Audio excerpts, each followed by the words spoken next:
Welcome back, welcome back, welcome back. This is episode 5 of the D-Rod and Shaniac podcast. This is D-Rod. And We I'm are Shaniac. Let's do coming it. back to you live on this February 14th. Happy Valentine's Day. I hope you spent it with some loved ones. I hope you got your family, your friends, all the necessary people who you care about gifts, because, you know, there's a lot of love in this world. We gotta keep pushing that out there. Show love while the people are alive. Don't wait till they die. It's been a tough year. Capping off the season, we got to witness last week probably one of the most interesting, most unexpected, I'd even say, Super Bowls outcomes, at least wise, to happen in a while. I mean, you look at maybe 2 years ago at the Patriots-Rams Super Bowl. That was very, very unexpected, despite them being two top defensive teams. Just the showing was not there. This case, though, was two offensive powerhouses with pretty stout defenses. Chiefs having a defense that pretty much, tormented AFC teams, mostly helped by their offense, because, if you couldn't stop their offense in the first 2 quarters, there was no... The game was over. The game was over. The defense took over because they knew what was coming next. It was aggressiveness to score. Tampa, on the other hand, was like a late bloomer in terms of their overall team capability. After I'd say week 13-ish, 14, last couple weeks of the season, they went on a tear. Mike Evans, Tom Brady, Leonard Fournette, Gronkowski all came back, scored touchdowns in each of those games. Even some of the smaller name guys, Scotty Miller, Cameron Brate, who's been a tight end there for a while, but taking shadow seat to Gronkowski now. Exactly. But defensively, just in my own opinion, they worked through that Tampa 2, which has been around since the 80s. And to break it down, it's you play 2 high safeties. Obviously, have to be excellent athletes, almost like center fielders in baseball. Have to be able to span the width, length of the field, any direction. Obviously, athletic and strong corners that are able to play good man and zone coverage, have good awareness. But the key to cover 2 is the front 4. You got a defensive tackle, 2 defensive ends, maybe a swap defensive end linebacker on the outside too. But Tampa's this year was menacing. And I think throughout the entire year, even there was not a point where, Tampa's pass rush wasn't doubted. Guys, obviously JPP, Ndamukong Suh, Shaq Barrett. That's the 2 of those. The 3 of them together is ridiculous. It makes no sense. The board. Yeah, I mean, obviously, if they aren't right now, they were former all pros. College standouts, top, first rounders or top 10 picks that, I mean, under Todd Bowles, really, really dominated the NFL. They took out every single former MVP that was in the playoffs this year, in the NFC at least, and basically shut down every major offense from this year. Chiefs Super Bowl, Packers NFC Championship, Saints NFC Divisional. I mean, Washington in the wild card. That's not much there. About that, but yeah. And that was a close game too. That was the best game. Low key the best game. I mean, regardless of how you looked at them this season, truthfully, at least on my end, I'm going to say, I did not expect Tampa to be in the Super Bowl. I expected the Chiefs to run the table, go back to back. I didn't see them getting past the Saints, considering they lost to them twice pretty badly in the regular season. I didn't see them getting past the Packers because the Packers offensively were unstoppable up until the NFC Championship game. I didn't even see them getting past the Chiefs because I felt that the Chiefs were the level above the Packers on offense that, the Packers might have been missing. The Chiefs had, I think, more names, a Super Bowl caliber team already, and just like the talent difference at each skill position was higher, maybe except at running back. And I mean, Shane, I know what I saw in the Super Bowl was that the Chiefs ran the ball 0 times. They ran the ball anybody to run 0 times. Who's the running back? Not statistically, but theoretically, they ran the ball 0 times. But I'm saying, who's the running back? Clyde Edwards-Helaire is a rookie from LSU, won the national championship. He's very good, and he's good. He's a name. He tore his groin in week 16. He got tackled and he did like a split. That was against the Saints, I'm pretty sure. And tore something. They said he wouldn't be back until maybe the playoffs, potentially out for the season. He came back against did he play against the Bills? I don't think he played against the Bills. Because Le'Veon Bell, I think, played that game. He was the backup at that point. And Clyde Edwards-Helaire came back for the Super Bowl expecting to be 100% ready. He still balled out a little bit. Like he didn't run a couple passes. Much. No, he didn't run. Everybody else dropped passes, so the fact that he even caught one is amazing to me, because that offense was I literally sat on the couch like this. Like, what are we watching right now? Disappointing. I think end of the third quarter, I went to use the bathroom and I told my dad, I'll be back. Like, I'm taking a breather. And I was use the bathroom, go get something to eat, something to drink, just like refresh myself, because I was sitting on the couch watching was like a decent football game at first. I thought the Chiefs were going to come back in the end. It was like a 2-score game at the start of the fourth quarter. I missed the first 8 minutes of the fourth quarter. I come back, ask my dad what happened. He yells, "Nothing." Nothing. Exact same score. It was the nothing happened. Same score, same offensive output. I came in just in time to watch Mahomes make his parallel to the ground pass. And as athletic and as great as that was, Shane, you said it, his receivers didn't catch a single ball. They did nothing. Kelsey was double teamed. Hill was double teamed. Yeah, the entire game. I feel, for the most part, going into the game, I didn't put enough stock in their left tackle. I didn't put enough stock in him. I didn't realize how important that man by himself was to the Chiefs' success. And they need to right now take some of Patrick Mahomes' money back. No, he can keep his money because he was balling out. But Patrick Mahomes earned what he put out there. Yeah. Travis Kelce, Tyreek Hill, take some of their money back and give it to the left tackle, because literally that man by himself changed the outcome of the Super Bowl. By the way, the name on that guy, that's left tackle Eric Fisher, all pro. Eric Fisher. Yeah. Put some respect on that man, because single-handedly, granted, I think the game plan of Andy Reid for personnel, I'm not talking about calling plays, because the plays he called were fine, but personnel-wise, I don't really like what he did. They lost a left tackle. So instead of just putting in a replacement for the left tackle and keeping the other 4 guys elite, he said, I'm going to move the right tackle to left tackle. So now the left tackle and the right tackle are lacking now, right? Then you put the right guard to right tackle. So now you have the left tackle, the right tackle, and the right guard all with backups. Backups, even though 2 of them start. But backups. And playing out of position for their so part. They're the backups to those 3 positions. So instead of it being just the left side being weak, you have the left and the right side weak.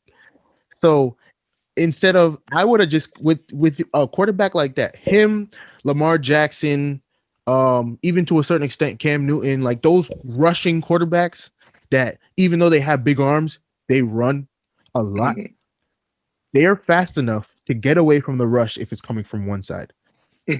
I know it's the blind side, but when it comes to Patrick Mahomes, give him one side that he knows he can go to time and time again.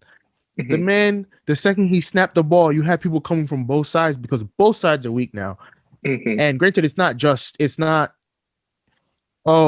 we leave it to say everything would have been fine. Of course, things happen. It's football, so you could just have a bad day. But the fact that they made both sides of the line weak really messed with him because Patrick Mahomes can't run. He still had the turf toe. Yep, had surgery off-season surgery for that. Yep, exactly. Yep. So you're asking a guy who's not 100% with his legs to escape the rush from both sides. If you snapped the ball and said, "Okay, I know someone's coming from the left. Let me take off and run to the right every time," he'll be fine. I still think they would have lost the game with the way the wide receivers drop passes. Like I don't care if you're double teamed.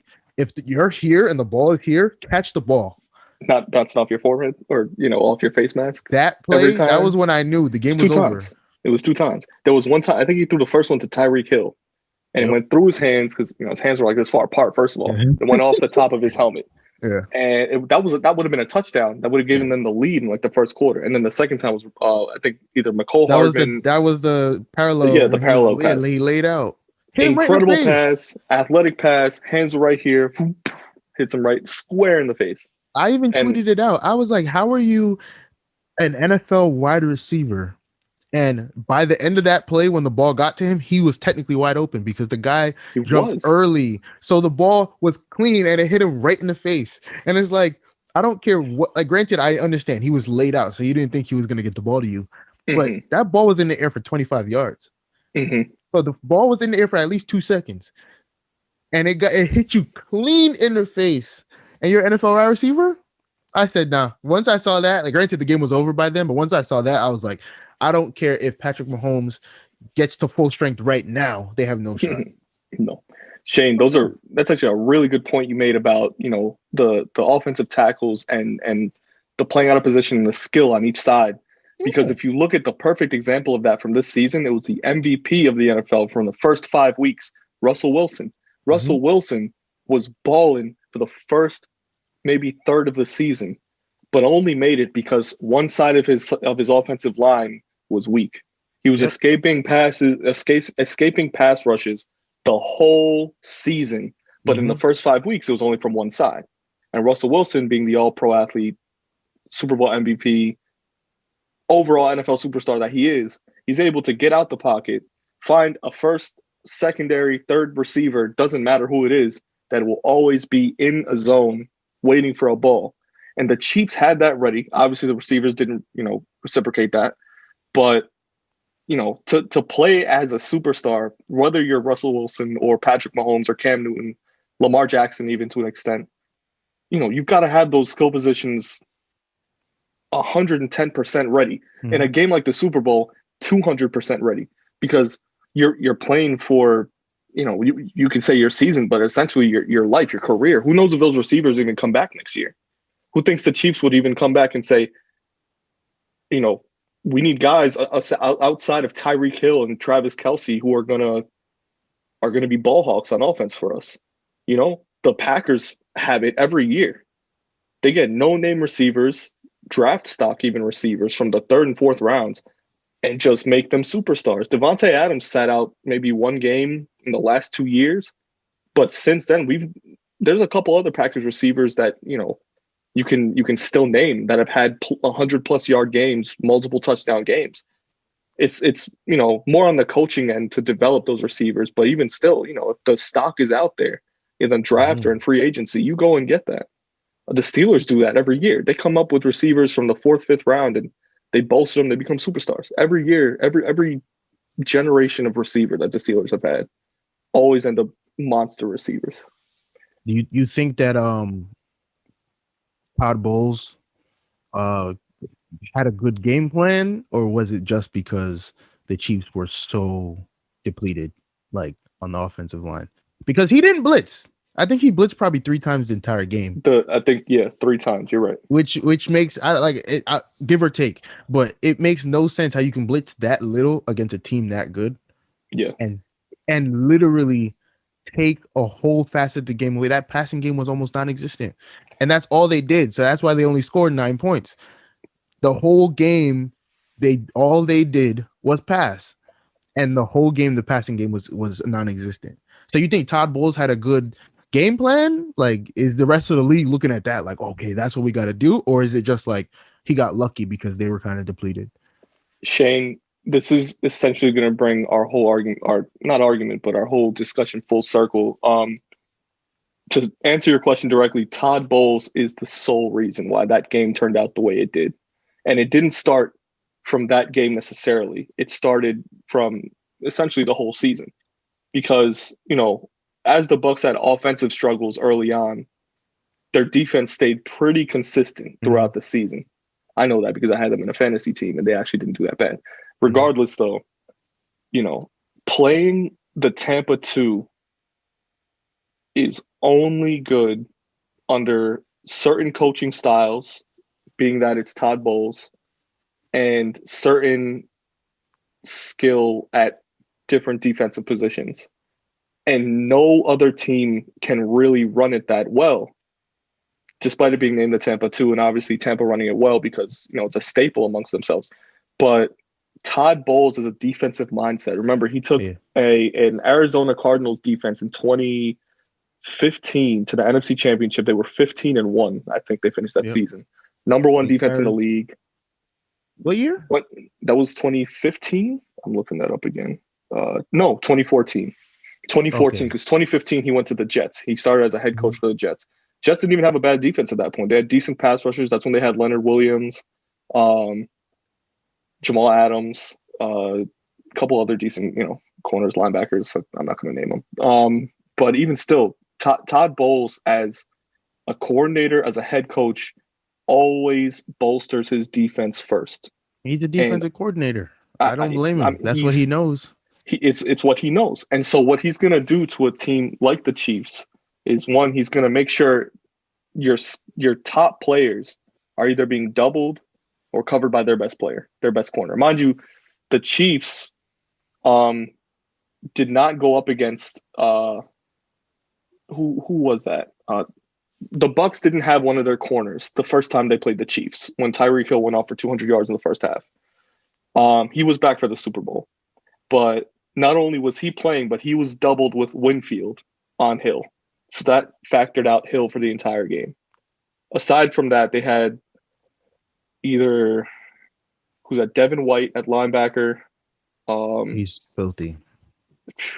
That man's a menace. Caught the game sealing pick at the end of the game, covering Kelce, or a nickel safety covering Kelce, either for speed when he stretches the field or for those short, quick out patterns that he runs by the first down.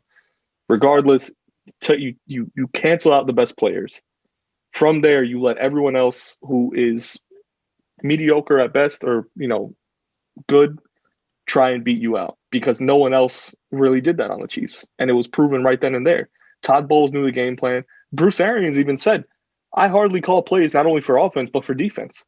I look at my coordinators and I go, that's a good play, because he knows that these guys are all coaching, all pro, like defensive, offensive coordinators. His coaching staff this year was phenomenal, start to finish. Despite the Bucks finishing second in their division and getting a wild card, they ran the entire NFC. They beat them up, took their lunch money the entire playoffs. And going back to that, Todd Bowles is at the center of that. They tell you defense wins championships, right? Let me ask you a quick question. Sure. With the way the Giants ended the season, you think we would have?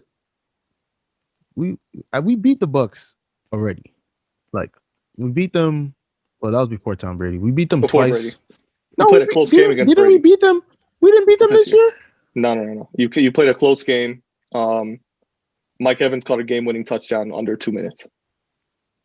It was probably Evan Ingram dropping another pass in that game. But you think we would have definitely gave them more trouble than the football team. Washington football. Yeah. Because I would absolutely agree with you on that. But go ahead. I'm thinking about it. The way, like, granted, they have Chase Young, but you have Leonard Williams. The way Leonard Williams finished the year on defense, yes, sir. That man was ring hunting this year. I don't know how, because we were 6-10, but that man came out of nowhere and was like, "Yo, if I have to bring us to the playoffs myself, I'll do it." So Loki, And I he don't. almost Of did. course, they probably would have still beat us, but I feel like we would have put up an even better fight than the Washington team. And I don't know, like I feel that maybe Washington's team offensively had he was balling out though. What's his name? Sudfeld? Is that his name? it's Not no. no, the That's quarterback. that was the Eagles. That was the who's That was the the backup quarterback for he just for the Washington football team. He just got yeah. re-signed too. Is that Taylor Heineke? Heineke. Yeah, Yes, that's his name or yeah. something like that. Yeah. He was balling out in the playoff in that playoff game. He didn't put up crazy numbers because that was just like his first start, but he was still balling, and I was shocked. Everybody was like, "Yo, they need to extend this guy." Granted, they did. They gave him another Yeah, contract, but 2 years. I think that was what 12 mil, 8 mil, something yeah, like that that's in hey. that range. I know people that start that don't make that much money in the NFL. That's So true. And for a quarterback, as a backup, came out as a backup, played in the playoff a year after, he's got it. yep. He's at least deserved it. A lot of people are saying that Todd Bowles figured out the weakness of the Chiefs, and the whole NFL is looking around now, like, yeah, we can beat them. Honestly, full strength, the Chiefs will it's a still put up 40 stretch. points a game on everybody. It doesn't really make a difference. As long as they stay healthy, they're putting up 40 points. Now, their left tackle is going to be out for his Achilles, so he's out until at least 2022, unless he's Yeah, like some type of bionic human and he can come back for the playoffs next year because they're going to make the playoffs. they'll No make the one's beating playoffs. them. Yeah. So you give Yeah. more credit to the Bucks for winning this game or the Chiefs for losing? The Bucks were winning. The Chiefs, yes, they hurt themselves, but they had opportunities. Yeah. From early on. I think maybe the Chiefs beat themselves by getting too one-dimensional too early. Like we said, Yes. they ran the Thank ball you. 0 times. But on this in the same effect, the Bucks just overwhelmed them. First of all, offensively, I think the Bucks the weaknesses were for the Bucks was to force the Chiefs secondary to be too physical, overexert themselves, force penalties. There were at least 3 penalties in the first half. One was on a field goal, and just line up off sides. It's a mental thing. Yeah. But a couple pass interferences that sent you downfield on long third downs in the red zone. Some of them were crap. Some of them, the one where it wasn't a catchable ball. The ball was at least 10 yards over his head, and they called pass interference because he tripped. Is that and I Mike said Evans? Mike Evans tripped on himself. I said it. I said it while I was watching. Yeah, I said, when in doubt, if you know you're not gonna catch the ball, just trip, just fall, because they're gonna call pass interference on it. I think they called pass interference. They should have called defensive holding because past 5 yards, he was the corner was holding Evans' shirt, which that was obvious, but it was the wrong call.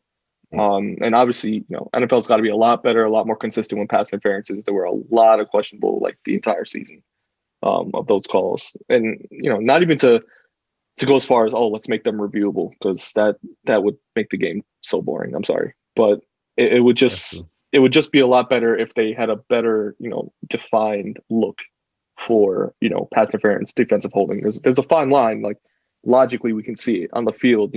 When it's happening, it's lightning. It's too quick to see sometimes even. So they got the replay, but just be a little more consistent with those. There were a couple penalties that absolutely were questionable in the game, but even still, you got to give it to the Chiefs. Everyone knows how to beat Tom Brady. Yeah. You blitz him up the middle. You essentially have to have the same pass rush. Yeah, he starts dancing and he has no mobility. He can't throw outside. But if you blitz him up the middle, you disguise your linebackers as outside. They do a stunt, come right back up the center. Even bring corners and safeties. Once he feels pressure, Tom Brady feels pressure to throw. That's what the Packers did. He threw those 3 picks in the second half just off of pressure. I didn't see them blitz Tom Brady effectively, maybe 1 or 2 times, because I think they sacked him maybe once. And credit to obviously the Buccaneers offensive line for being the Great Wall of China in that game. But I know they were crazy. I'll give it more to Tom Brady's offense, the Bucs offense. Keeping the Chiefs defense just way off balance. And despite what happened with Honey Badger, Tyrann Mathieu, and Brady, it's obviously athletes being competitive, getting in each other's heads, or at least trying to.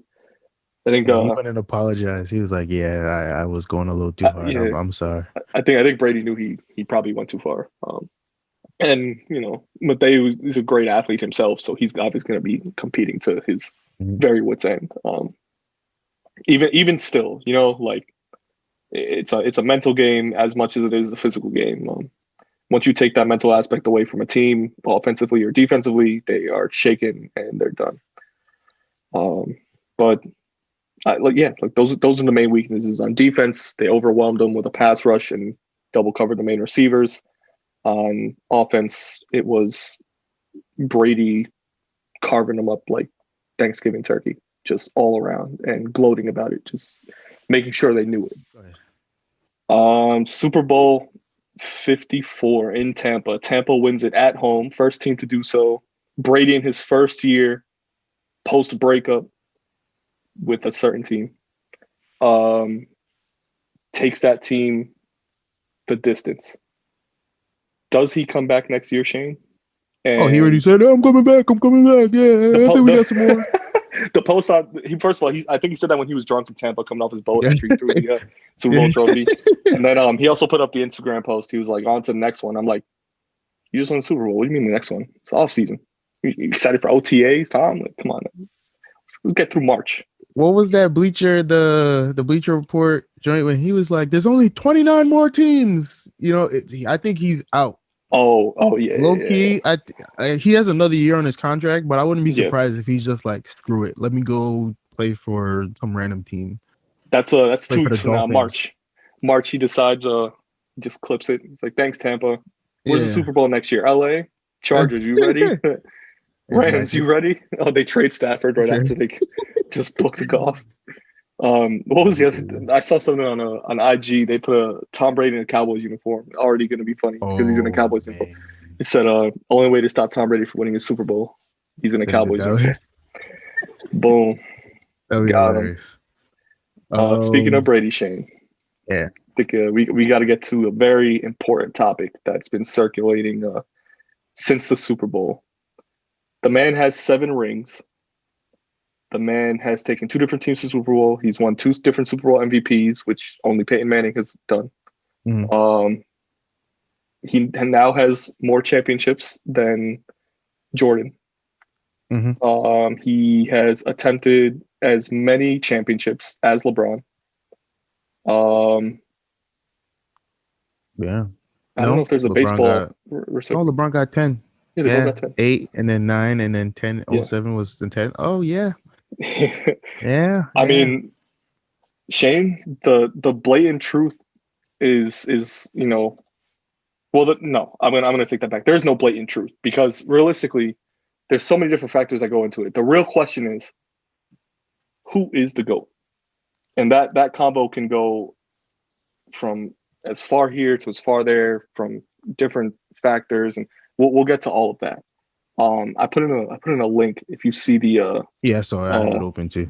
The map of the GOATs in all the states, and it's obviously biased by people who live close to certain major cities where GOAT athletes have played. I think it's hilarious that Montana is the GOAT in Cali, but like literally nowhere else. Like I don't know. Shane, this is the debate to end all debates. No, it's not. But if we go by let's go by the 3 major sports. Your current active player GOAT in the MLB. Who is that? Active is easily Trout. No one can touch Trout, and nobody will ever touch Trout until I'm trying to think so hard of someone else, literally anyone else. But you could maybe go Kershaw, like what Kershaw's done. What Kershaw has done, even in the playoffs. Like people say, "Oh, Kershaw's not a playoff pitcher." Look at his stats. Kershaw's elite in the playoffs. He just every year Out of his 6 starts There's that he one gets game. every year, he gives up one clunker. Every single year, it's like clockwork. He gives up one clunker. But if you look back the last 4 years, all of those clunkers have come against a team that was cheating. So I can't really give stock on that. I can't really give stock on that. I was going to follow up with that because speaking of the team that was cheating, would you in that same breath give Verlander the same accolade? Maybe. Pitchers didn't cheat. True. So there was no trash can. Like I said, they know they get the MLB to show the swing thing. Where they get to see the circle of where the swing's going to be. Oh, you're going to swing low? Yeah, throw a high fastball up here. I don't know. Obviously, Kershaw is probably the bigger name, mostly because he played in a bigger market. But even though it's the same city, which makes no sense to me, but no one cares about the Angels. It's Dodgers up. It's like Lakers Clippers. Like they play in the same town. They play in the same arena. Who cares about the Clippers? It's the Lakers arena. Everyone knows that. Well, the Clippers came from San Diego, and the rest was history. I'd have to agree with you on that. MLB GOAT for me is probably Trout. No one's touching him because of, and I don't know. People always go for his statistics, and I know it's so easy to just poke at that. Me being a math guy, it's so easy to just point at that. Look what he's doing. Look at the numbers. Read the list. Blah blah blah blah blah. But it's so hard. Done enough. He's not in the playoffs. If he was a playoff contender on any team, my God, if he played for the Marlins last year, you know how hard I would have been rooting for the Marlins. The Marlins. If he played in New York, he would already be the greatest player ever. Yeah. That's sad to think of. Not because he deserves it, just because of the market he plays in. People are putting Aaron Judge on the same level as Mike Trout. Like, let's be real. Aaron Judge is elite, but he's not Mike Trout. He's not Mike Trout. Stop. Let's stop. Sorry, Yankees fans. We're saying it loud and clear. Aaron Judge is not Mike Trout. He's not at that level yet. Of course, people are going to be like, oh, who said that? People have put them on the same level. Switch teams, Aaron Judge goes into obscurity, and Mike Trout is the greatest player to ever live. If they switch teams, that's all it takes. Put Aaron Judge is a tall guy, and that's what he will be if he played in LA. He would just be a tall guy. Yep, I'm an Aaron Judge stan. I have his jersey. It's a road gray with no name on the back. Ooh, that's wonderful. Aaron Judge. And my sister got the whole pink stripes. I take that jersey all the time, so I feel you. Exactly. So it's like, think about that. If Mike Trout was on the Yankees, people would be saying he's the greatest to ever live. And it wouldn't even be a debate because he would get so much clout just off playing for the Yankees that no one would even talk about anybody else. Yeah. Like, of course, no one in their right mind thinks Aaron Judge is better than Trout. But I've heard that comparison. Well, he's more valuable because his team makes the playoffs. It's like, okay, well, tell the Angels to get a good pitcher, and they might be in a different situation. Tell them to actually bench Albert Pujols instead of playing him because he makes $20 million. Stop forcing yourself to play that contract. They got to get through the contract. It's like they want to pay him the bonus for hitting the next milestone in home runs. I don't know any owner or exec that wants to do that. No. Oh, you didn't hit the milestone? Yeah. Oops. Exactly. Sorry. I don't know what to No extra $5 million. Don't know what to say. Thanks for playing. NBA who's your current goal? Yeah. NBA, for me, active player, there's only one. It's LeBron. It's easily LeBron. Nobody. I know people will. No. In the same breath as we say Aaron Judge is compared to Trout. People will compare KD to Bron, but in terms of everything, not in terms of any specific category, LeBron has surpassed KD in a lot of things. And he never surpassed him. KD couldn't catch him. Remember, he played. He's playing like been in the league since 03. 5 years later, 6 years later. Yeah, he came in 07, 09? So 4 years later. Oh, 07. Wow. Yeah, KD's been in the league for a minute. He's been in the league for a minute. Yeah. Wow. Still, he hasn't caught up to him despite his success. I mean, just as a player, KD is skyrocketing, and coming off a torn Achilles this year, he's still skyrocketing, and much more to him. He's amazing to watch play. LeBron is just the GOAT right now, current players. I agree 100%. LeBron is skill set I feel like LeBron is the greatest player to ever live, skill set wise. Mm-hmm. We're gonna get to that, right? Because he's a top. He's in. Okay, let's talk about just the league right now. Then, he's one of the best passers in the league. It's really him, James Harden, and you could say Westbrook, but Westbrook, is he a great passer? Like, I'll put Chris Paul before Westbrook. Chris Paul is arguably one of the greatest point guards to ever live. So yeah, no, he is one of the greatest point guards to ever live. But is he a top 2, top 3? I wouldn't go that far. But point guards or passers? What's point guards? Point guards. Oh, I'd put him at like 3, 4, maybe. You got to go Magic 1 all time. Yeah, all time. Steph 2. Would you put Stockton top 3? Stockton was, even though he was elite, I feel like he was kind of one dimensional. With him, it was like, I'm gonna pass the ball. Okay. I'm going to pass. Like, and as a point guard, you kind of need the well-roundedness. Yeah, Steve Nash. I would put up there. Back then, you can get away with just being one dimensional, but in today's world, if your point guard can't score, which is why Elfrid Payton needs to be on the bench, but we're not going to talk about that. Talk about it. If your point guard can't, if your point guard can't score, you won't win. You won't. Yeah. So you got to put a point guard that can score. So I'll go Magic 1, Steph 2, Steve Nash 3. Because he won the 2 MVPs. If he didn't win them MVPs, I would probably drop him a little bit and put, like, I guess Chris Paul, because every team Chris Paul's on is a playoff contender. Even if you know they're not winning the finals, he's going to carry his team to at least 6 or 7 games in that first round, even if his team is buns. Last year, it was him by himself, and they pushed the Rockets to 7 games. Yeah. So let's think about that. He's up there. He's up there. Yeah. But yeah, it's LeBron. He's one of the best passers. He is NBA arguably a top 2 passer in the league right now. He's going to score his 25 plus. He's going to get his 7 rebounds plus. He's going to get his 7 assists plus. Yeah, you can't really top Bron right now. No. Yeah. NFL current GOAT. I feel like the best overall player in the league is Aaron Donald, but you can't really give him the GOAT because he doesn't single-handedly take his team anywhere. Like Patrick Mahomes is single-handedly in some of these games taking his team.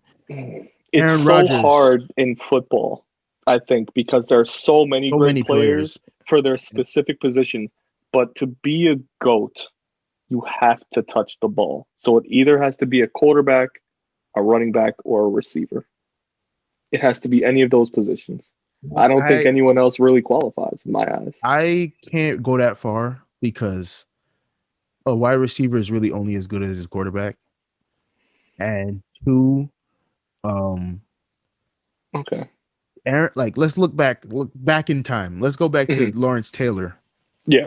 Lawrence Taylor is arguably one of the greatest players of all time, just because that man would disrupt the game. It's one thing to disrupt the game, but didn't he win like an MVP one year? Like, how do you win MVP as a defensive end? He was out here wrecking.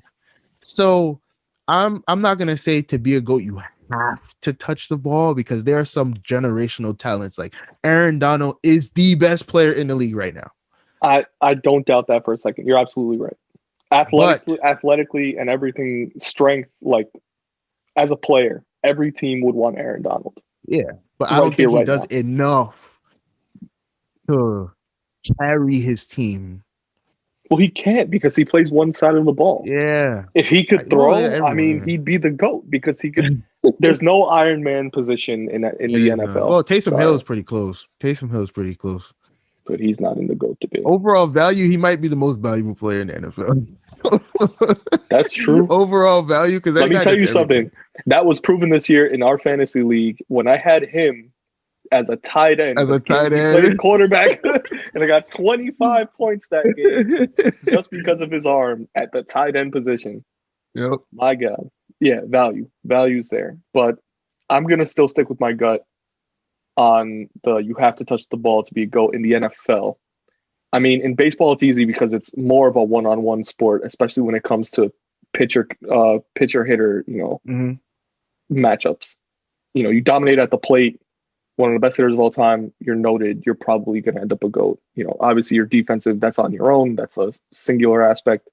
Even pitching, that comes down to your fundamentals, but also your ability to take out players. NBA, how well you score, how well you pass, how well you overwhelm other players, other teams single-handedly. We can easily say Trout, James are the most notable players in those positions, right? Mm-hmm. In terms of their GOAT positions in current leagues. Right now, the GOAT in the NFL, for me, is still Tom Brady. And it wasn't because of this ring. It's bolstered because of this ring, but it's because of what he does all around to a team. Now, in the MLB, this is the hardest thing to do, but to single-handedly make your team better is the hardest thing you can do in the MLB. Only Mike Trout can do it, which is why we can say he's a current GOAT, right? No. That comes down to the WAR stat. That comes down to the WAR stat single-handedly right there. Means nothing to that if team. If Mike Trout wasn't on the Angels, would they even be a 500 team? That's what that. They weren't that 500 with him. What are they, like 3 games under 500? They were like, Shane, they'd be like a low level. They'd be the Pittsburgh Pirates right now. If Mike Trout wasn't on that team. They still have Justin Upton. They still have Rendon. They still have even though Pujols now is they trash, have Rendon. Rendon hasn't played a single game for them yet. No, he played 1 year. He already played there a year. Oh, in the bubble, in the MLB bubble. And he was elite. And they still were trash. That's my whole point. I'm going to my point in the NFL because of what you can bring to a team all around you. Obviously, the Bucks attracted. They already had an elite receiver. Number one wide receiver. They already had, and well, 2 because Antonio Brown came later. Brown came later. The only people who scored touchdowns in the Super Bowl were players who were not on that team last year, which is insane. Leonard Fournette. Tom Brady, his magnitude as a player is what LeBron is right now in the NBA. LeBron moves to the Lakers, and he takes the Lakers from a sub 500 team, where he got hurt, granted, to NBA championships the next season. That's literally what Tom Brady just did with the Tampa Bay Bucks. Yep. What I will say before you continue, I'm saying it's hard to do in baseball because of how much of a team sport baseball is. It's the hardest thing to do. You can't do it there. But in football and in basketball, you can do it there. And that will solidify you as a GOAT in that sport. What I will say is if Jameis Winston didn't give the ball away, if he didn't hand it to the other team twice a game, you mean if he got LASIK, probably would have made the playoffs when he got drafted? If he got LASIK when he got drafted, they'd probably be a baseball team. They'd probably be a playoff team every year. A playoff team. Right. Because how do you go 30-30 as a quarterback? That's insane. That's an insane stat, bro. You know how many passes you have to throw to get 30-30? 30 touchdowns. I mean, that's a good NFL quarterback throws 30 touchdowns. But to throw 30 Aaron Rodgers picks, threw 35 this year. But to throw 30 picks equally, that's unheard of. 30-30. Bad, though. So, and they were they were still putting up numbers. So all he had to do, even if he went 30-15, 1 pick a game, technically, about average 1 pick a game, they would have made the playoffs, and they probably would have caused damage in the playoffs because you cannot guard that offense. So now you have a guy who knows how to hold on to the ball in Tom Brady. That took them to almost 2 elite. Granted, they were a wild card team this year, but they were only a wild card team because why? Because the Saints outdid them in the first elite. Half. Yeah, were elite. Yeah, but you understand. So I agree. No, I understand you. The Buccaneers were a 7-19.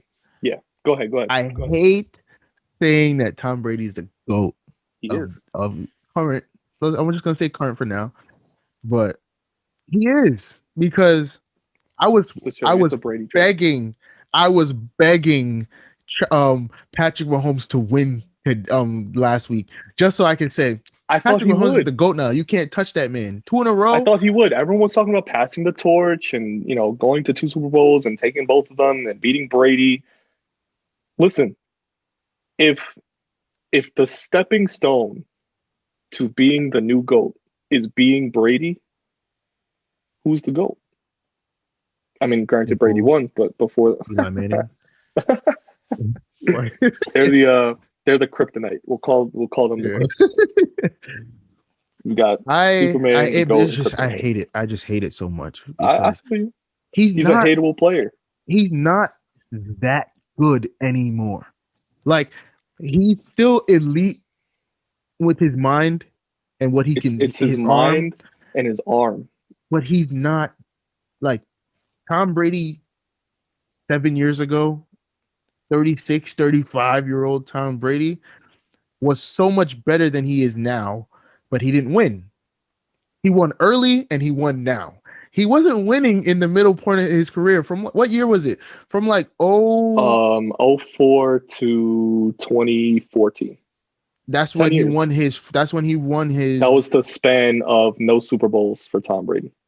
so it's like in his prime, he wasn't winning. Yeah. He won before his prime and he won after his prime, But he which was shows you going. how great his mind is. Yeah.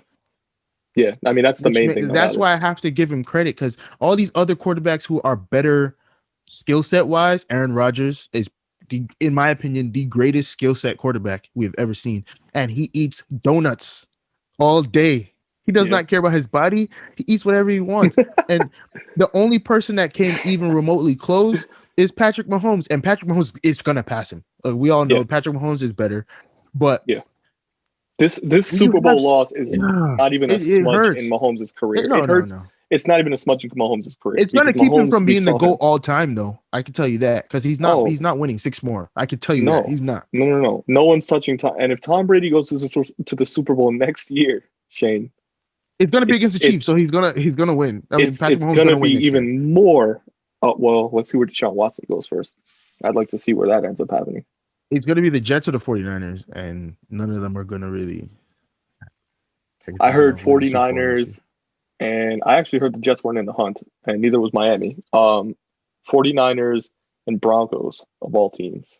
Don't know why. Don't touch the air. It might be elite. That ball's going to fly. That ball's going to fly. He'll be fine. Yeah, he's young. I guess so. Shane, let's transition all time now. MLB, NBA, NFL, all time. Just give me your 3. All-time best player in the MLB, without a doubt, Willie Mays.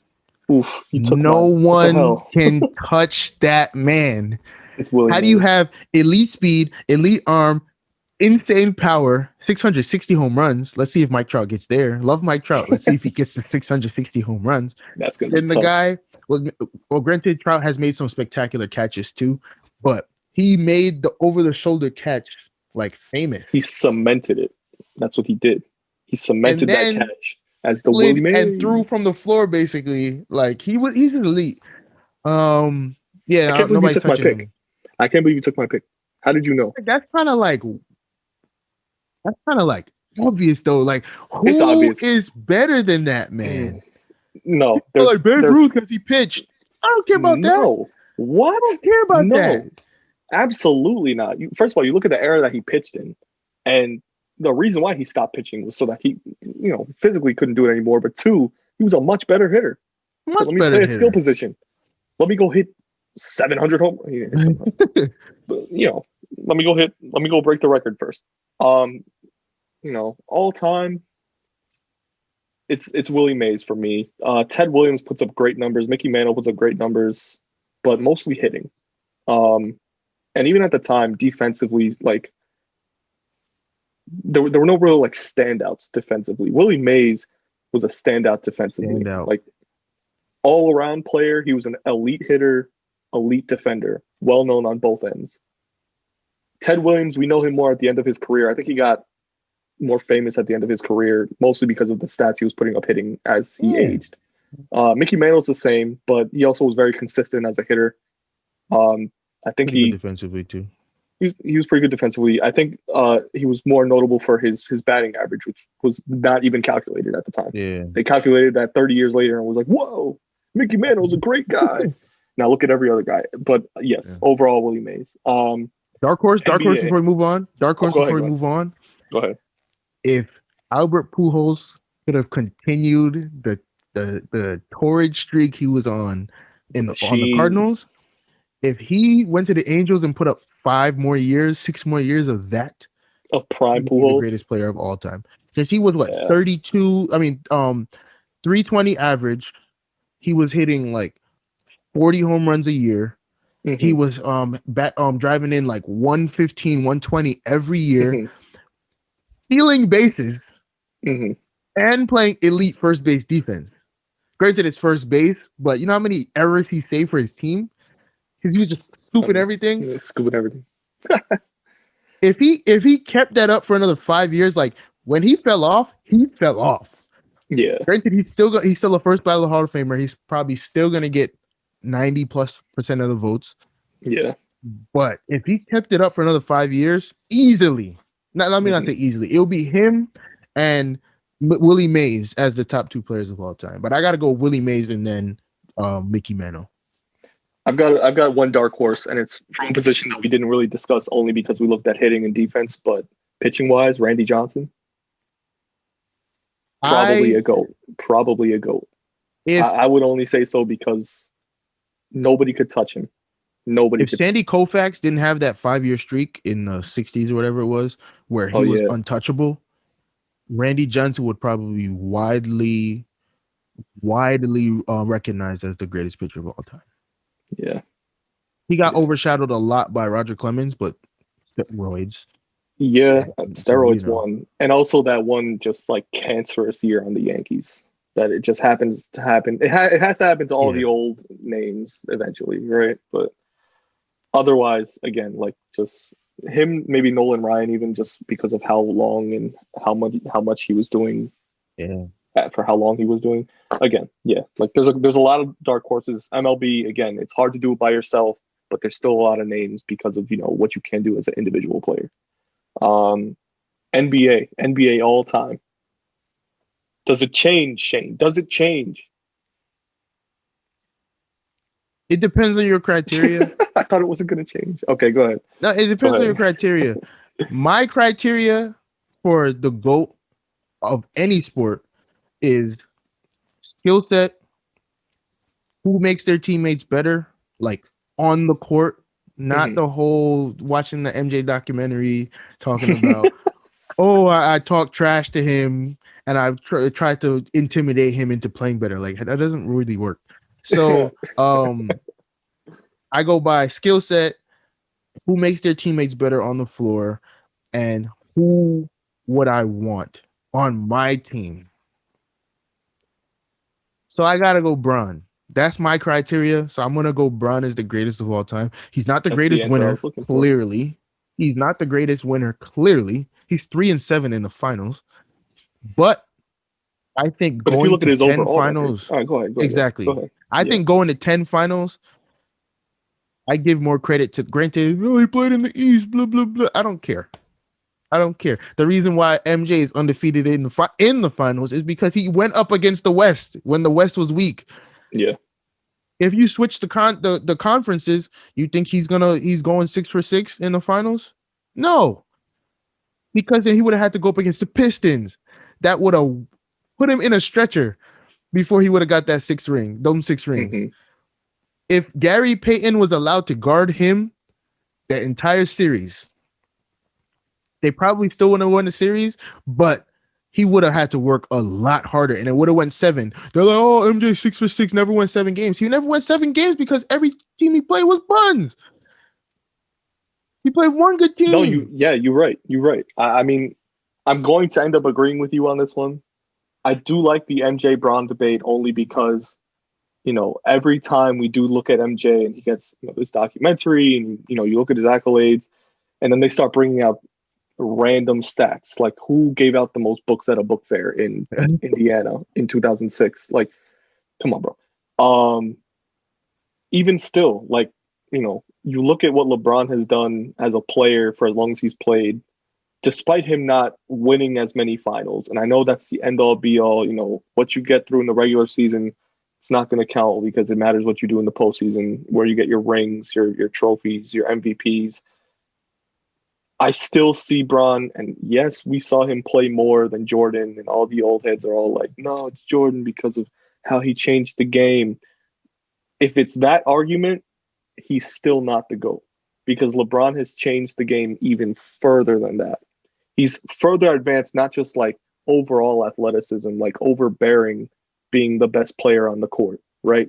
And then not only that, but taking your team, like as Jordan did, 2-3 straight finals, winning 3 straight, even retiring for a year, getting out of basketball shape, coming back, winning 3 more in basketball shape.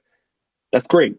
But LeBron, as a player, as a teammate, as the star that he is, has more power than I think will finish his career with more power than Jordan did. Jordan is everlasting, like, trailblazer for what basketball is now. But LeBron is the all-around, just molded from, like, the earth, the core, like, best player. I want to say that MJ, like, off of influence and who people look to try to say, oh, I want to be better than that guy, it's MJ. Because he went 6 for 6, he averaged 37 points a game for a couple years. Like, that's elite. Like, no one's touching that again.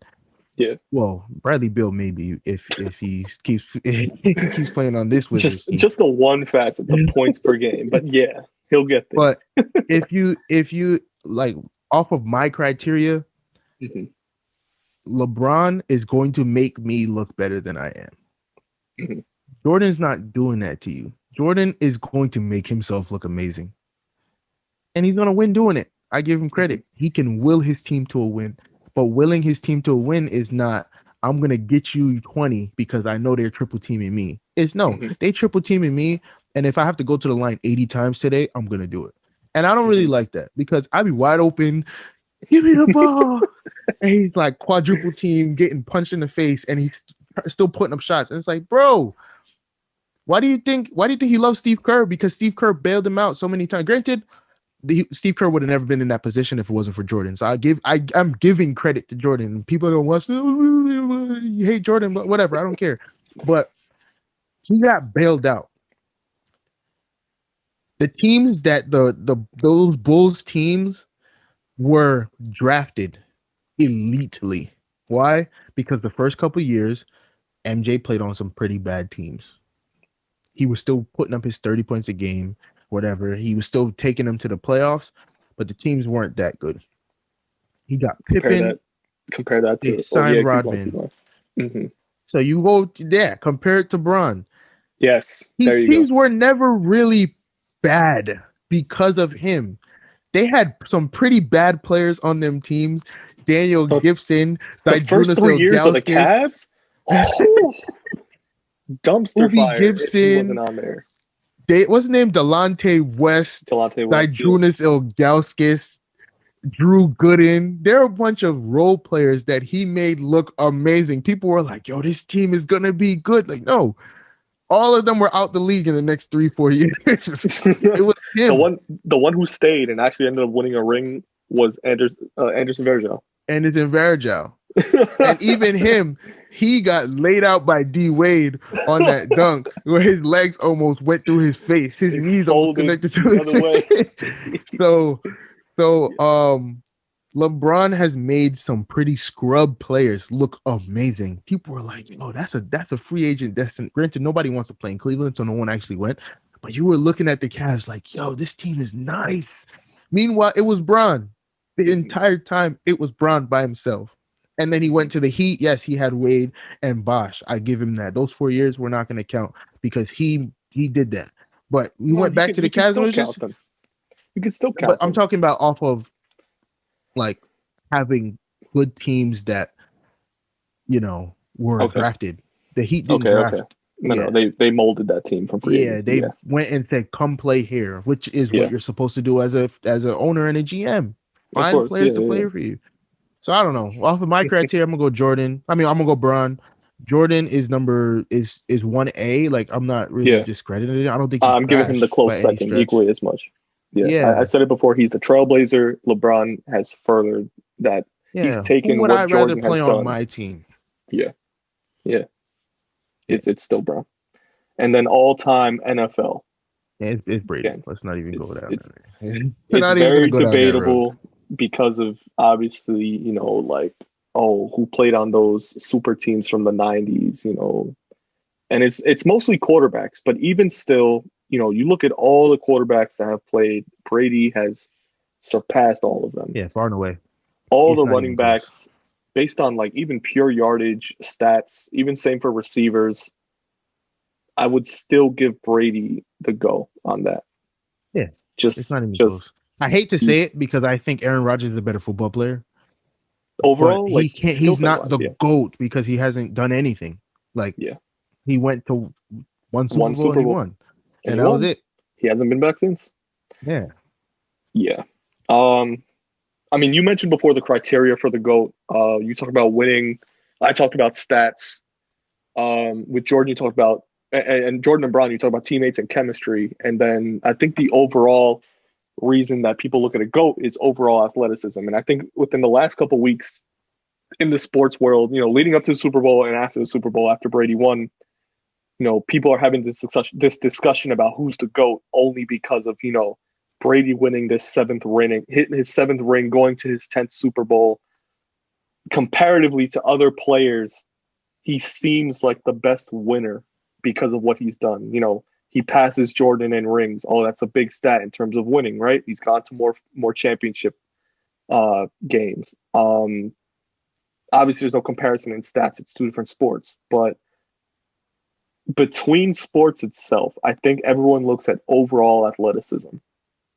Brady, for me, is not on that list for GOATs, He's won too especially much if to ignore him, though. That's the only thing.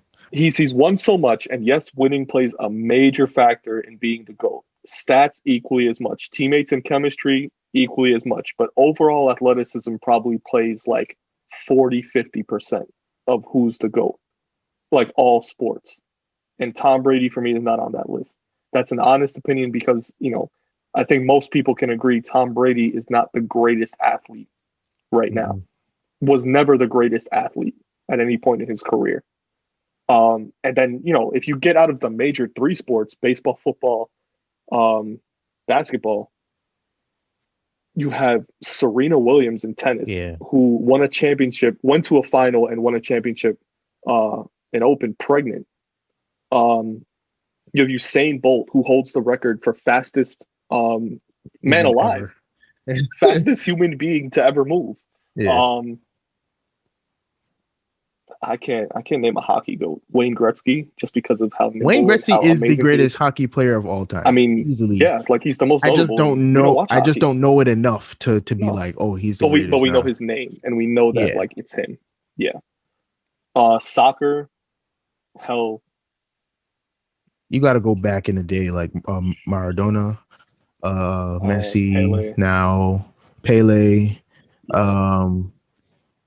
Ronaldo. Yeah. But like, honestly, I'm gonna say Messi's the GOAT just because he got a $670 million contract for 4 years, and any man who could swindle a team to give him $600 million in 4 years, he's the GOAT. I don't care. I don't even want the way soccer players make money, bro. I mean, it's well deserved because listen, in terms of marketability. Yeah. Oh Jesus, dude, and like 5 years old. It's ridiculous. The other argument is, I forgot who said it. It was Cowherd. Never mind. I know it was Cowherd because it was a dumb statement to make. Brady is the greatest athlete in the whole world. No. In the whole world, Shane. No. The whole world. But there are Olympians. There are actual Olympians who are alive right now. We didn't get to play this year, which sucks. But we'll probably play, in 20, was that 4? Dude, there are so many better athletes in the world than even the American ones that we know. The American ones are incredible athletes, but there are even better athletes overall than them. And Olympians, even American Olympians, Simone Biles, Michael Phelps, for the time that he was, he won how many gold medals in a row? Unknown ones. The unknown ones, the people that do decathlons. Tell me you can touch somebody who couldn't do a decathlon. I don't want to hear nothing about Tom Brady. Tom Brady not even the best athlete on his own team. No, that's correct. Out of here. Come on now. Tom Brady is like 80 years old. He just thinks like a 20-year-old. So that's why he's still good. He's And got the his brain right arm is hand-eye still young. coordination. He's got the hand-eye coordination of a 30-year-old and the brain Exactly. of a 25-year-old. Yeah. Greatest winner in the modern sport era, Shane. Greatest winner in the modern sport era. Any sport, Shane. I'm gonna go Serena because granted she doesn't win every tournament, but no, she has 20, she's won 26 Grand Slams. Yeah. You know how hard that is to do? Yeah. And I think she won, what's it called when you win all four in 1 year? Ooh, I don't remember what it's called, but I think she did it like twice. Once or twice she did it already, and that's nuts to me. So Grand Slam. The Grand Slam. To win the Grand is that the Grand Slam? Yeah. I think that's what it's called. She won all four. I think she did it once or twice. So you're looking at her, you're like, oh, I'm number 3 in the world. I won this, I won this. And it's like, did you win any of the 4 majors? No, Serena won. Oh. She won all 4. Okay, then you can't touch her. That's essentially like, if you had to play, first of all, like one-on-one, those sports are elevated compared to the team sports because, it all comes down, you can't rely on anyone else. It comes down to yourself. And once you start to deteriorate mentally, physically at any point, your career is, either in shambles or very questionable. Serena, though, like what she's done as an athlete should be, widely recognized as probably the greatest athlete in the world. Mm-hmm. Mind you, there are still Olympians out there. I think this past year, despite the pandemic, I would have really liked to see, the newer athletes participate. We've seen a lot like Olympians, I think, kind of fading out the last couple of years. Phelps is definitely not coming back. He's a lot older, too old to participate now. And, I think the Olympics focus a lot on, swimming, track, and track and field, I think are the major ones. But there's so many other, Olympians who, in terms of athleticism, are probably up there with Serena, right? Like they have the same capability, not the tennis skill, but athleticism. They have to be up there. So, I will agree with you. Serena's probably the greatest winner in the modern era. Yeah. In terms of athleticism, in terms of winning, in terms of whatever, she's probably the greatest athlete as well. That doesn't, discredit anyone else, obviously, but yeah, again, had to agree with only you. Other person that I would give any other credence to in terms of winners in the modern era. I'm not going back to Bill Russell. Mm-hmm. I'm staying in today's world. Mm-hmm. I'm going to go Tom Brady just because it's hard to win in the NFL because so many different things, so many different things can go wrong. Mm-hmm. But he year after year is in the AFC Championship game, and then he goes to the Bucs and takes him to the Super Bowl and wins. So yeah, like he lost to my team twice, so I have that over him. But he beat everybody else except for the Eagles. But that Super Bowl's a fluke because Nick Foles should never win that Super Bowl. He beat the Eagles in 2004, so he's 1-1 against them. He gets some credit for him. Shane, the other day, we looked at this picture from All Sports Culture. Should probably try and get that. I'm gonna put that in there. Yeah. Yeah. We saw this clip. It was just a picture on Twitter from All Sports Culture. That's at ASC Sports Media on Twitter. Of players that need to be put in better situations to be considered the GOAT. Not even really GOAT. It's just like overall players. Who, if they were in better situations, would be like contenders, or they just need to have better players around them. And I get the whole concept, but the list is pretty trash. Let's go through the top 10, and then we'll go through the notable names from the back end of that. Yeah. But the top 10, there was some controversy within the top 10, I think. Mike Trout is one, and you know what? He gets that because I think that's what people probably based this list off of. Yeah. When they were making it, people talk about him enough for them to have that discussion, and he's there because it's true. Mike Trout needs a much better team around him in order for him to be, I guess, what is it? A better overall player or just a? No, they said they just in bad situations. All right, yeah. If that doesn't have any effect on the player themselves, then yes, Mike Trout absolutely needs a better team around him. Number one. Number two, Luka Doncic.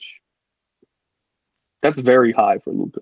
If Porzingis played, they would be a lot better. Porzingis just plays one game every month, and then he goes and disappears in obscurity.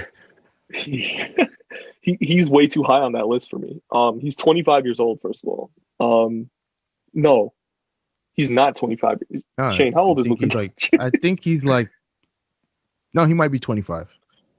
Really? No, how many? No, he's younger. I think he's like 20. No, but I don't remember how many years he played. He's 21. He's only 21.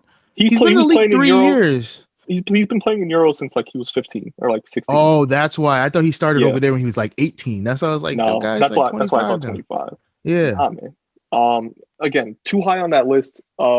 Because you could have said the same thing about Jordan and Bron in their time. And granted, Jordan was on a bad team in the 80s and they were getting overwhelmed by the Celtics at the height of their career or careers. And then Pistons later on. Luka's not in a bad situation. He's in actually a very good situation. Yeah, he's not in a bad situation yet. His situation could get bad if they can't even hold that team together. But they have some draft stock. Yeah, you gotta give him some time. They're playing in the West, and the lower seeds in the West right now are a big shakeup because of injuries. Yeah, they have to play better. Obviously, Luka's the main man on the team, so he should be on the list, just not at number 2. Yeah. We're gonna glance over the hockey guys. Yeah, we'll Connor McDavid. How you have 3 and tie number 3 from the same exact team? It's like, bro, that means that's how you know the list is dumb. They're on the same team. They're on the same team, so they can't make it. They can't have better situations for themselves. That's ridiculous. Number 5 is Deshaun Watson. I 100% agree with this. 100%. I almost thought he should be tied for number 1. Number 1. Oh man! Do you know the mess he's in right now?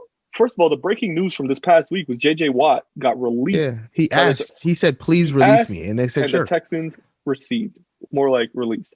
But they took one of their best generational defensive players of all time, and they just let him walk because the Texans have no idea at any level of executives, coaches, whatever, of how to mentor and keep superstars, young superstars. They have no clue. They kept JJ Watt by luck because they drafted better players on offense, and they kept Houston a stable team that just couldn't win in the playoffs. Bill O'Brien was a mess of a coach. He got the boot. What was that, early this year, 2020? Yeah, they fired him like 4 games in. Then the GM goes. The owner right now is in a dumpster fire, and has been in one since he traded to DeAndre Hopkins.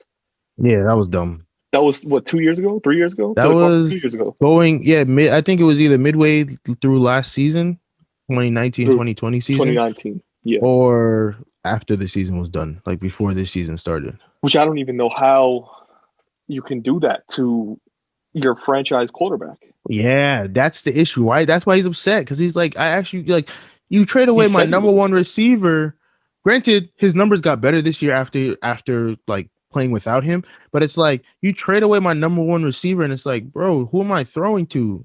And then he goes out there and leads the league in yards. So we're not going to talk about that. But I mean, yes, but you have to look at the situation he's in. He comes into a game losing by 2-3 touchdowns. You have to pass the ball in the NFL in order if you want to score and keep the clock in stable condition, not losing time. So of course his number is going to be up there because 1, he's an elite quarterback, and 2, he's obviously has to make his players around him better. He also, has great mobility, great quarterback vision, a cannon for an arm. That's why there's so much talk about him being traded to, like 5 different teams. He needs to be higher on that list. I don't know about Bradley Beal too. Oilers. No, number 6, Bradley Beal should absolutely. we were talking about him 2 weeks ago. He's a trade topic. The NBA is blasting his name all over because they think he's a trade topic. And this week, the GM comes out and says Bradley Beal he's fine on our team. And Bradley Beal goes, "Yeah, I'm pretty good here." Yeah. Why? Like what? He's giving them a chance. For a reason. He's giving them a chance. He's playing with Russell Westbrook and nobody else. Nobody else. And Russell Westbrook right now, he shoot an air ball yesterday that he was like, I didn't know I could do that. Yeah, he's playing better. I'll give him credit. He got a little better. He has been playing everybody said, "Oh, Westbrook is dead. That man's never gonna be good anymore." 2 weeks ago, I think I thought he was because of how bad he was playing. Like, he was 2 weeks ago to start off the season, he was playing pretty bad. Saquon Barkley's trash. Saquon Barkley hasn't played in 2 years. Talking about he needs to be in a better situation. Stay on the field. They have a great. I'm a Giants fan. A young quarterback. Stay on the field. Coach, decent receivers. We hear nothing about Saquon. They need a good tight end. Their offensive line has showed up this year. He didn't play at all last year. If Saquon was on that team last year, they would have been 8-8 or higher. A couple games higher. Get out of here, Saquon. Steph Curry, get out of here. All you need is Klay Thompson to come back healthy. All you need is Klay Thompson to come back healthy, and y'all gonna be. You're going to be back in the playoffs. You're in the 8th seed in the playoffs right now. You're balling out. Take him off the list. He's getting me tight.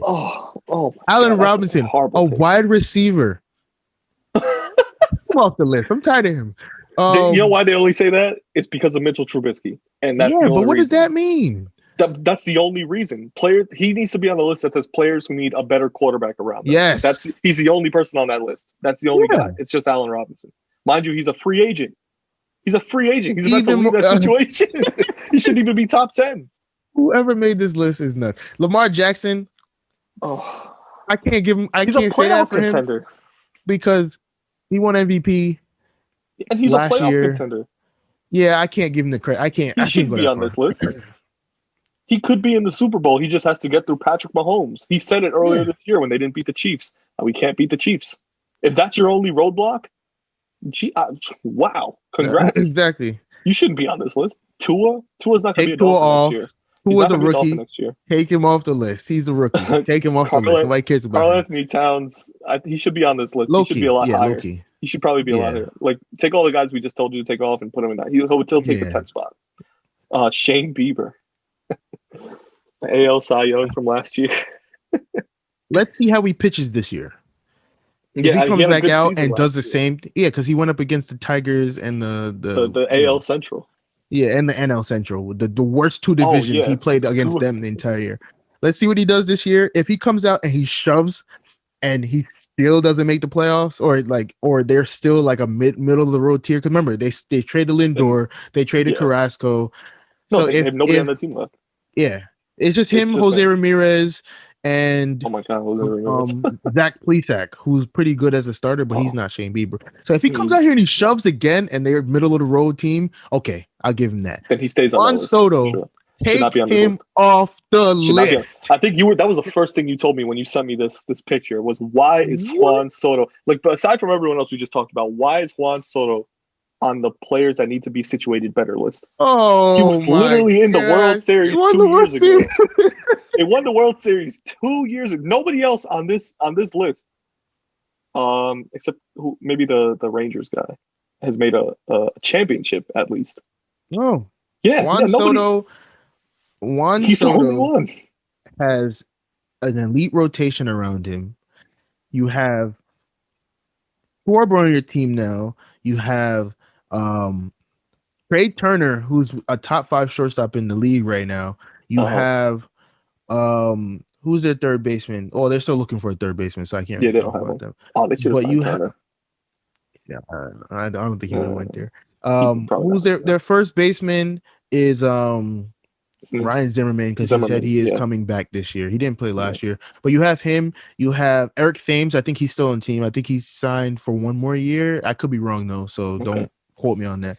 But listen, the Nationals are not a team that's they're not a team that's like down in the dumps. They're not even the Angels. I'd go as far to say they're not even as bad as the Angels. Their pitching staff is usually good. They never really have relievers, but then in the playoffs, they always get the 1 or 2 guys that usually step it up. Granted, they would never win the series until last year, 2019, but every year they made the playoffs. They got rid of Bryce Harper and they got better. How you get rid of your best player and get better? So it's not even a situation of he needs to be in a better situation. They just need to win. Yeah. I mean, despite Atlanta being there, they'd probably win that division for the last 4 years.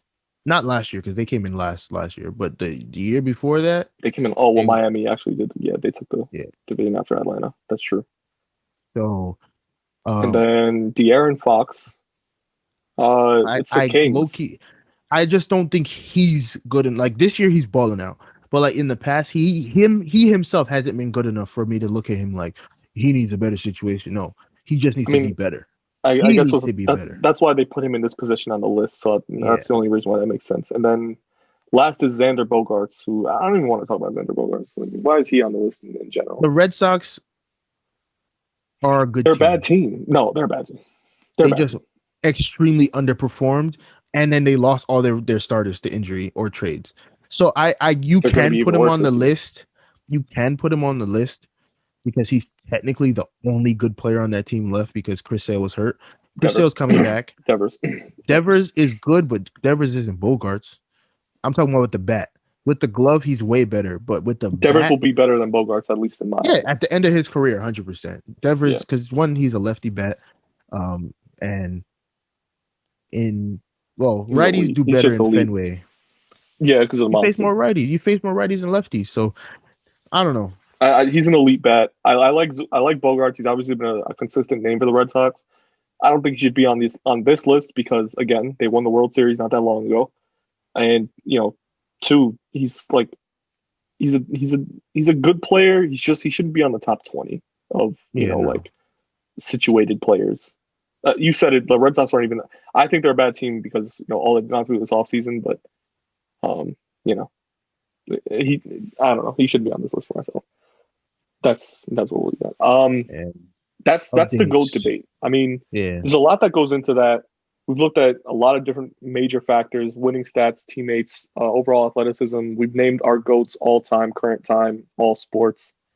And I think our opinions kind of stay within the range of normal sports fans, right? We look at regular sports stereotypes, but also major characteristics that make players better in comparison to other players, other quote unquote GOATs. Our names are substantially, similar to everyone else's idea. A normal sports fan would probably say the same. There are except for the whole Jordan, except for Jordan. Majority of people you talk to will say Jordan is better, and I think a lot of people are not going to knock you for that. Still, I won't knock the Jordan debate. I think a lot of people are still turning. It started to turn until the documentary. Well, the documentary obviously bolstered, and Jordan put that out there for a reason. He did it on purpose because he realized people were starting to give Bron credit. Yeah, I agree. That's why he got Gary Payton out of the shadows and said, "I talked smack to Jordan. I know what I did. I thought I was a better player than Jordan," and he wasn't. He wasn't. He was locking him. He was talking. He still scored 30 games, but he was locking him up. He was locking him, but Jordan obviously, did what he did. That's the GOAT debate. Obviously up for interpretation. This is the D-Rod and Shaniak version 1.0. It'll probably change as we go on, but probably not because a lot of these players are just overall good. Either we're probably retiring. So yeah. Shane, let's get into some of the sports updates. Yeah, from the last week. There's a lot of stuff. Not too much in baseball, basketball a lot, but go ahead. You got the first one. We gotta start with the Yankees update. Of course. Gabe Bruce, lefty bopper. Thank God. They put him to a minor league contract. It's $1.5 million, I think. And then he can get an extra $500K or something like that off the incentives. Yeah. So very cheap deal. We can still sign Brett Gardner, and that's the only piece the piece that I think we're missing right now. Jay Bruce is not going to start. No. But he can. And he can play first base, and he can play the two corner spots in the outfield. So when we need him, desperately need him. Desperately. I wouldn't even say desperately because I would. We have to have a lefty in the lineup. So granted, he's not going to play every day. He's not going to play every day. but Yeah. he can still get in there. He can play 80 games for the season and then come off the bench for the other for Yeah. 50 of the other 80. I only questioned this signing only because of what he did on the Mets for his couple of years there, and just like was a non-factor. But it was a And minor league contract. no, So I know, and but he's not even on a obviously 40. I know, but the implication Yeah. is that when we do need him, he will have to come up. I just want him to, not be the Mets Jabers, and I Hey, don't know. he's Listen, it's a good probably going signing. to We be needed better a than lucky Mike bat. Ford.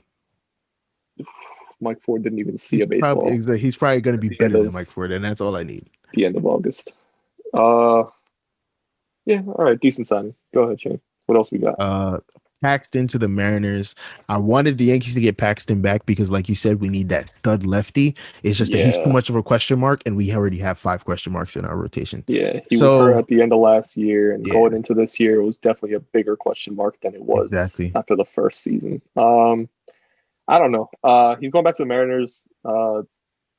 Just back to where we got him from. Yeah, he's decent deal. Probably go pitch for them in like the 3-4 spot in the rotation, just to give him some later game stats. I don't see him being a 1-2 option, only because the Mariners. I think he's the best pitcher. He's the best pitcher on their rotation right now. I think he'll start They have Marco day. Gonzalez. They have Marco Gonzalez, who was elite last year, but Paxton is probably better. Healthy. So Paxton. Marco Gonzalez is going to pitch opening day just because he's healthy. But then James Paxton is the best pitcher in that rotation. Okay, I figured he'd pitch later in the rotation only because he'll get like the later matchups, like the 2-3 games, or maybe different lineups. Whoever in the AL West essentially would be putting their matchups against Paxton. A lot of those teams have probably seen him when he pitched against when they played against the Yankees, when he pitched for the Yankees. So he also played on the Mariners for like 5 years too. So it's just So they know that's him the given right there. Yeah, they know him already. The Dodgers traded Adam Kolarek to the A's for prospects. Okay. One of the prospects was a third baseman, so everybody was like, "Oh, the Dodgers aren't going to sign Justin Turner back." And then the next day, they signed Justin Turner for 2 years, $17 million. That question, 2 years, $34 million. So that question got answered. And then a very underrated move: the Twins signed Alex Colomé, the reliever. Mm-hmm. He's low key elite. Like, he's not going to be the closer on your team, but he's closed games for big league teams before. And he's one of those guys that just doesn't give up home runs. So if he's going to be in your bullpen, getting a bunch of ground balls, thank God he doesn't play for the Yankees, because with our defense, everything's getting through. But when he has Josh Donaldson, he has Andrelton Simmons, who's the greatest shortstop defender of all time, better than Ozzie Smith. Yes, hot take. All time. And then you have Polanco moving from short to second. He's pretty good. And then their first baseman is Sano, so you already know how that goes. But you look at that defense behind him. If all he's going to do is give up ground balls, line drives, that defense, you have Buxton in center field, Kepler in right field. Like, that defense is elite. You have Kirilloff coming up playing left field for them. So I have faith that signing is going to be elite, because you have a great defense behind you. It'll pay off for the type of pitcher he is. Yeah, exactly. But listen, Cologne, congratulations. I hope you make it a first round of the playoffs. That's the only thing for the Twins. Yeah. NBA ball. The Jazz have taken over the West and probably the NBA. I don't understand that. As the best team in the NBA right now. Donovan Mitchell's on fire. Rudy Gobert is both sides of the ball, just dominating every center in the league right now. Even around them is that Bogdanovich. They've got my guy. I'm sad we got rid of him.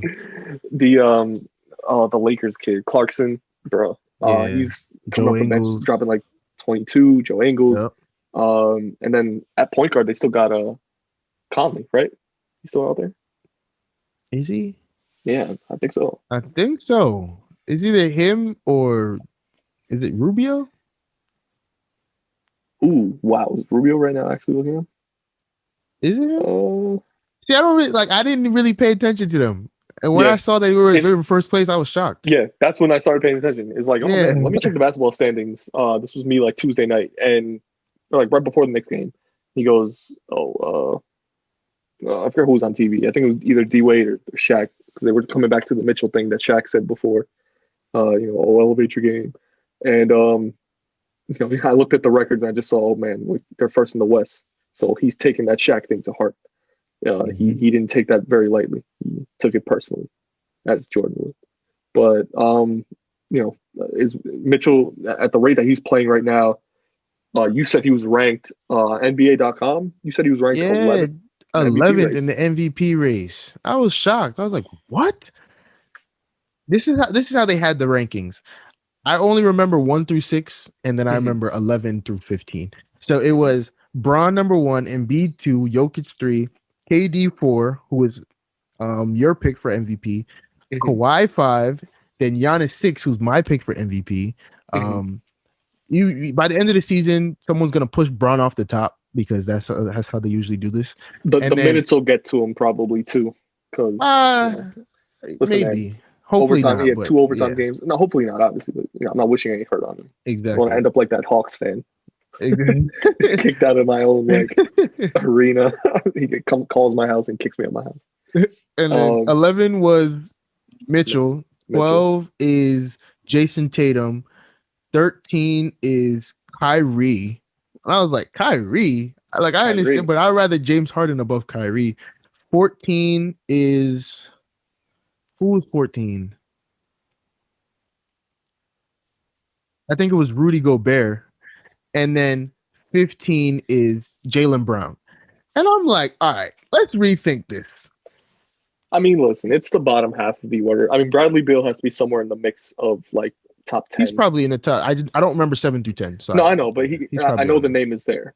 That bottom 4, especially Mitchell, doesn't belong. But maybe Gobert should be a little higher. Kyrie, I don't think should be top 15. Okay, I looked. Steph Curry 7, Dame Lillard is 8, Luka's 9, Paul George is 10, and then Rudy. Yeah, so I gave you 11 through 15 correctly. No, I know, but all those players, despite them having hot streaks recently, I think Mitchell has played better than them. Yeah, he should be probably top 4, top 5. He's top moving. 5. It's early in the season, so it's midway point. So he's gonna move up by the end. But I just don't like how they you're the best team in the West, and you're the best player on that team, and you're putting up the best numbers on that team. You should be 11. Top 5 at least. Wow. Yeah. Shane, you actually you leaked my sleeper for my new MVP race not front runner, but top 5er at least. Harden. I think Harden needs to be in the top 5 because he's not scoring, but as an overall player, first of all, how he changed his game from being the main ball handler to dropping. Did he drop 16 assists the other night, last night? Kyrie went to him and said, "You're the point guard. I'm not playing point guard. You're playing point guard." He said, "You're point guard. I'm shooting guard." He literally swapped their positions, like verbal commitment to swapping their positions. And they'll probably stay like that for the rest of the season because obviously they work better that way.